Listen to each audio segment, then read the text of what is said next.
Hi, everyone. Welcome to the All Things Amyloid podcast, where we feature patients, caregivers, and clinicians who discuss amyloidosis, a rare and incurable disease. Amyloidosis occurs when the body builds up abnormal amounts of misfolded amyloid protein, which can lead to serious and life threatening outcomes. I'm your host, Mackenzie, an amyloidosis patient and founder of Mackenzie's Mission. Our goal for this podcast is to raise awareness and share firsthand what it's like to live with this disease, to care for those affected by it, and to treat it.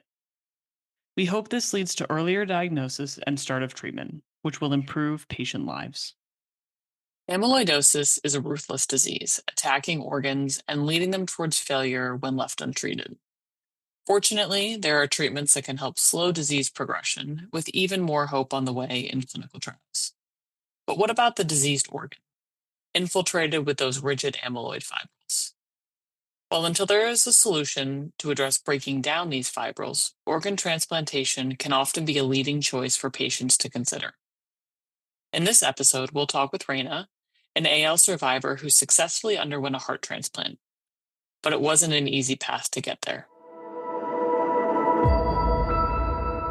Welcome, Rayna. It's wonderful to have you on the podcast today. Thank you for having me. Of course. So, to set the stage, as I understand it, you have AL amyloidosis. And while many patients out there have renal involvement as their kind of front and center organ involvement, for you, it was cardiac involvement.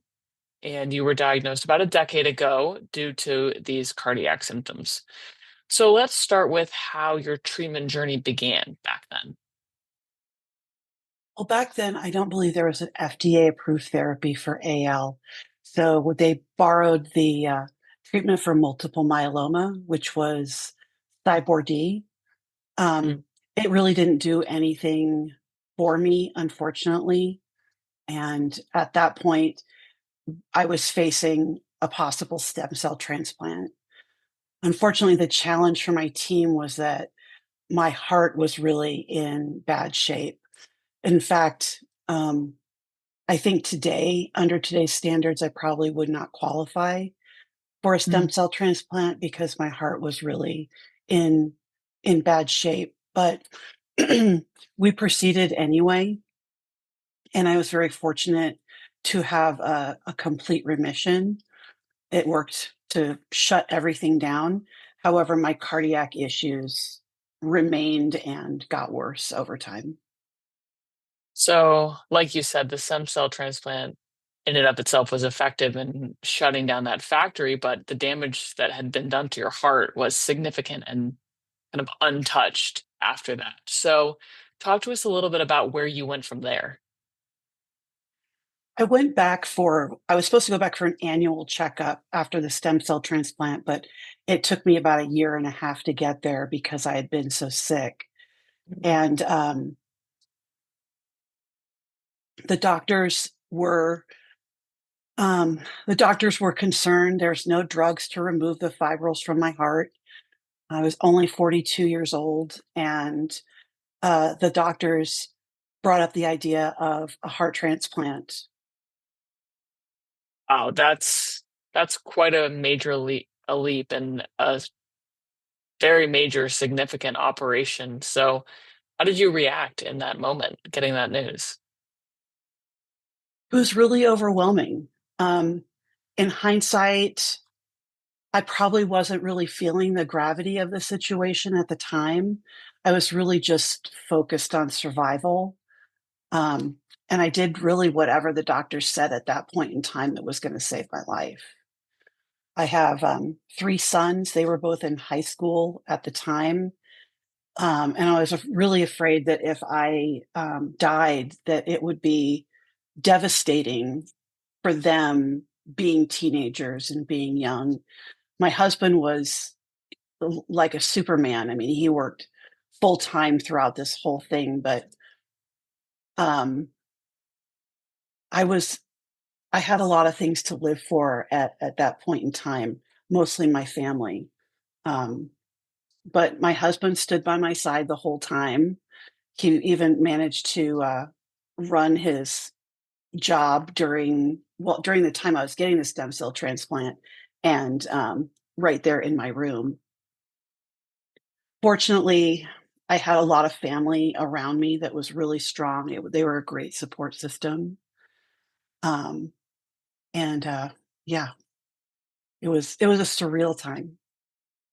Yeah, I can't even imagine what that's like, but I imagine having such a strong support system between your family and neighbors and friends really does just give you a little bit of comfort that you can focus on you and getting better.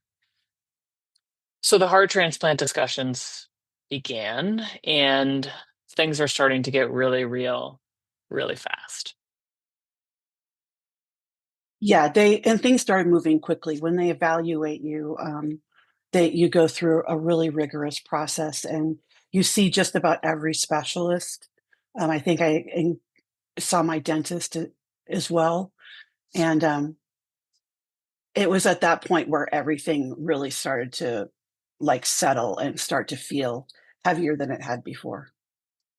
I'm sure. So, in spite of your health, you obviously did qualify for the heart transplant and the waiting began. And I'd love to hear more about what that waiting process was like.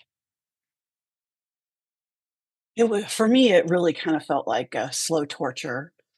I at the time that I was listed, I didn't feel like I was dying. Everything was Mm. still kind of surreal. But there was a point during that time where all of a sudden, excuse me, I felt something changed in my body, and I felt like like I was dying. Mm. I don't recall what the actual trigger was, but I had a really good friend from high school who I hadn't seen in many years, and she came out to visit me from Michigan, just in case, she said, Mm. and that really kinda hit me, and then that was about the time I think where I could really start feeling my heart more than I had before and had the realization that I really was dying. Did you ever lose hope thinking that you might not make it to the point where a heart becomes available for you? Yeah, yeah, a few times, and, I waited over a year. That's a long time to wait, and during that time, my health continued to deteriorate. I was, on oxygen 24/7, so I was tethered to an oxygen concentrator a lot of the time. I really wasn't able to get around too much. At that point, I was pretty much bedridden. My daily routine usually was just to get out of bed and take a shower and get dressed. That was about all I could handle at that point. That's unimaginable. And did you ever feel like giving up?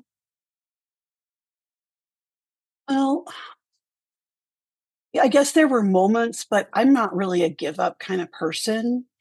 Um, I had way too many things to live for, my Mm. family, my sons.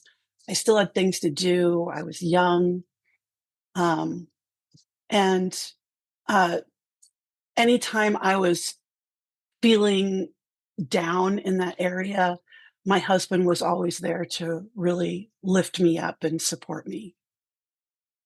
How wonderful to have a support system like that who can kind of pick you up out of the depths and remind you all the wonderful things that you have in your life that are worth fighting for. But getting to the good part here, right? The doctor comes and says that they have a heart for you, and you receive the transplant. It was successful, and now you have a new heart. You're recovering. You're getting to start your new life.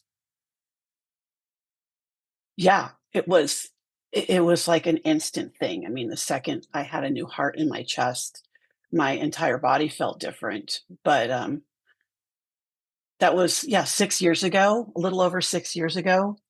And it's surreal. It's still surreal today to think that I have somebody else's organ inside my chest. Mhm. But uh I was able ultimately, I saw all my boys graduate from high school. I saw them get married. I went back to college myself. There were so many things I still wanted to do with my life, and now I just try to live it to the fullest as much as I can every day. Well, Rayna, I am so grateful that you're doing well and that your transplant has been so successful and you've gotten to kind of achieve all these things that you have had on your list. And I want to thank you for sharing your story and the emotions and everything that's gone along in your journey. And in closing, offer you the opportunity to offer some words to those who are listening who may be facing a transplant as well, a heart transplant, rather. Um, just know that you're needed um, by many, many people in your life. Your family, your friends, and people you've not even met yet still need you. So keep fighting. Such powerful words, right? You're needed. And I hope that brings people hope and brings them a little bit of light in such a challenging journey. And for our listeners who are battling amyloidosis, they're undergoing treatment, maybe even facing an organ transplant. I hope that Raina's story helps provide you some inspiration to help you along in your journey.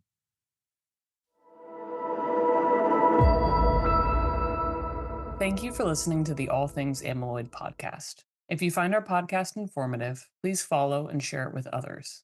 If you want to learn more about the work we're doing at Mackenzie's Mission, please visit mm713.org. We'd also like to thank AstraZeneca Pharmaceuticals, Alexion Pharmaceuticals, Alnylam Pharmaceuticals, and Bridge Biopharma for their sponsorship to help raise awareness about amyloidosis. We hope you stay tuned for future episode drops. Thanks for listening.